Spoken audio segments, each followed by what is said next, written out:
Shalom saudara dan saudari yang dikasihi dan diberkati Tuhan dimanapun Anda berada.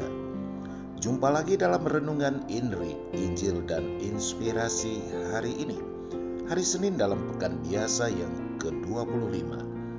Bacaan dan renungan akan dipersembahkan oleh Pastor Simon Refliandi dari Seminari Menengah Santo Petrus Klaver, Makassar. Selamat mendengarkan.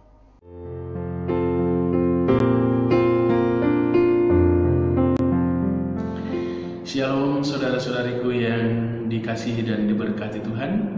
Senang sekali bisa berjumpa lagi untuk mendengarkan dan merenungkan sabda Tuhan hari ini. Tetapi sebelum itu marilah kita memohon penerangan dan bimbingan Roh Tuhan sendiri. Dalam nama Bapa dan Putra dan Roh Kudus. Amin.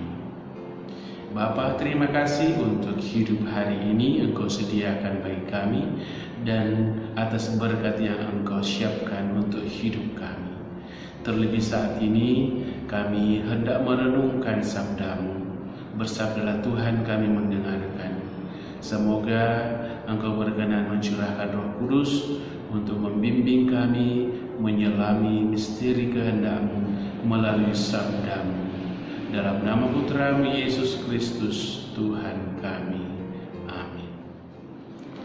Saudara-saudariku yang diberkati Tuhan, sumber inspirasi hidup kita hari ini diambil dari Injil Matius pasal 9 ayat 9 sampai 13. Setelah Yesus pergi dari situ, ia melihat seorang yang bernama Matius duduk di rumah cukai. Lalu ia berkata kepadanya, "Ikutlah aku." Maka berdirilah Matius lalu mengikuti dia. Kemudian ketika Yesus makan di rumah Matius, datanglah banyak pemungut cukai dan orang berdosa dan makan bersama-sama dengan dia dan murid-muridnya. Pada waktu orang Farisi melihat hal itu, berkatalah mereka kepada murid-murid Yesus, "Mengapa gurumu makan bersama-sama dengan pemungut cukai dan orang berdosa?" Yesus mendengarnya dan berkata, "Bukan orang sehat yang memerlukan tabib, tetapi orang sakit. Jadi pergilah dan pelajarilah arti firman ini. Yang kukehendaki ialah belas kasihan dan bukan persembahan. Karena aku datang bukan untuk memanggil orang benar, melainkan orang berdosa." Demikianlah Injil Tuhan.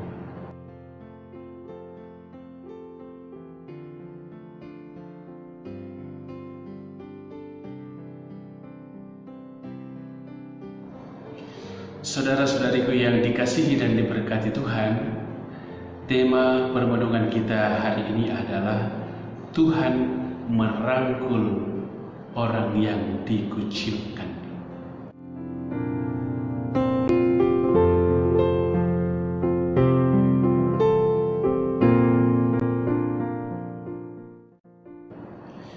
Berangkat dari kisah panggilan Matius, seorang pemungut cukai yang juga dianggap sebagai pendosa.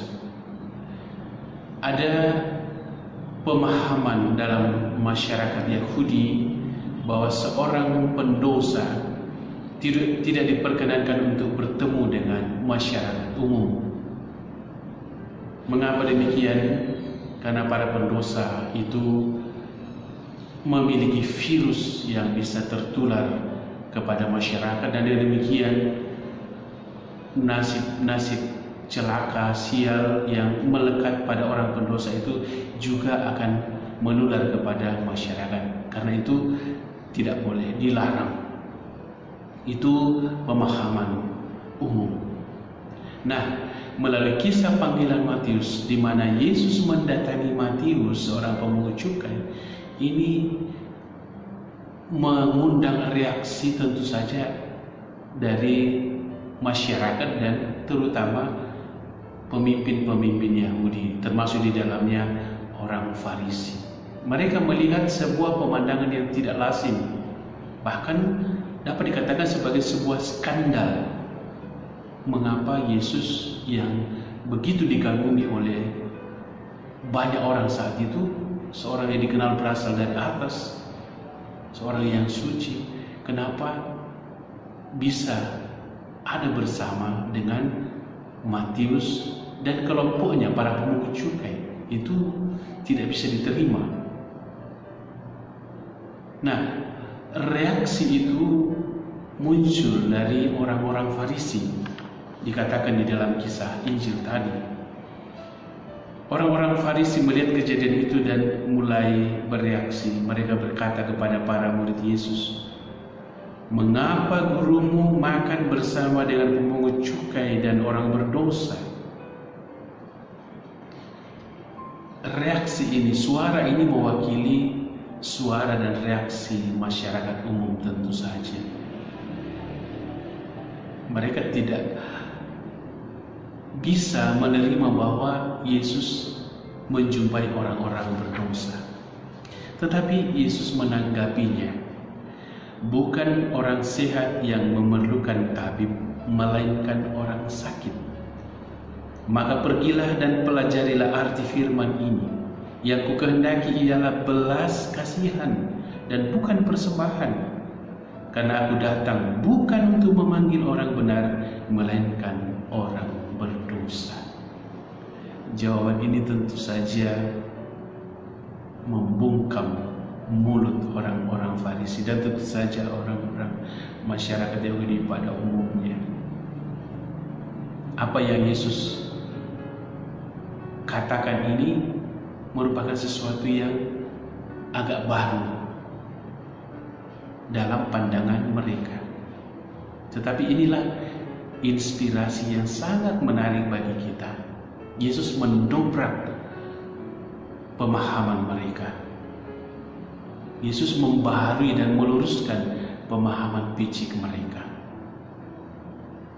Yesus justru membuka hati, justru memberikan kepedulian dan bahkan memprioritaskan perjumpaan dengan mereka. Seperti kita tahu, yang Yesus jumpai dalam kehidupannya justru orang-orang yang dipinggirkan, orang-orang yang dijauhi, orang-orang kusta dalam berbagai macam penyakit, orang-orang yang kerasukan setan, orang-orang yang tertekan hidupnya, terbelenggu hidupnya. Itulah yang Yesus jumpai. Seperti Yesus katakan, aku datang justru untuk mereka-mereka itu. Nah, ini sebuah paham baru yang dibawa oleh Yesus. Dan bagi Matius, itu adalah sebuah berita gembira. Selama ini Matius merasa ada di dalam suasana hidup yang tidak nyaman. Dijauhi orang, dibenci orang, dihakimi orang, dicap sebagai pendosa. Meskipun tuduhan itu tidak 100% benar, tetapi secara umum itulah yang dia terima, cap yang dia harus terima. Dan ketika Yesus mendatanginya dan memanggilnya untuk menjadi pengikutnya, ini sesuatu yang sangat luar biasa, yang membuat dia sangat lega. Sesuatu yang dia rindukan. Ia ingin terbebas dari cap dan bahkan perlakuan yang sangat menekan, membebani hidupnya. Kini ia dipanggil oleh Yesus masuk di dalam komunitas Yesus, komunitas baru. Karena itu di dalam kisah tadi dikatakan, Matius segera mengikuti Yesus. Ini memberikan gambaran Matius begitu gembira, tidak menolak. Dia mengikuti Yesus mengandaikan dia tinggalkan dunianya yang lama, dia tinggalkan pekerjaannya dan masuk dalam pekerjaan yang baru, mencinta seperti Yesus, mengikuti Yesus. Dan ini sebuah ajakan bagi kita tentu saja. Ajakan seperti Yesus untuk tidak mengucilkan orang berdosa, tidak menghakimi orang yang bersalah. Tetapi Yesus mengajak kita untuk peduli, membuka hati, turut merangkul dengan penuh kasih seperti Yesus. Saudara-saudariku yang diberkati Tuhan, mari kita memohon kepada Tuhan Yesus. Tuhan Yesus, jadikanlah hatiku seperti hatimu, hati yang terbuka bagi kesulitan dan penderitaan orang, hati yang berbelas kasih, yang berbela rasa, hati yang senantiasa terbuka untuk memancarkan kerahiman Tuhan. Juga kita tak lupa mohon doa Santo Matius. Santo Matius, doakanlah kami.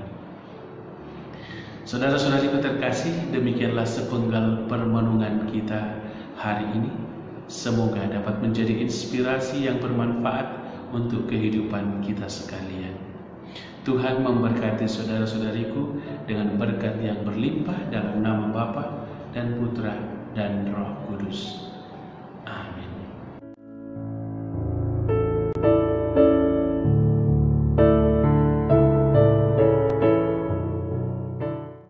Saudara-saudari, demikianlah INRI hari ini.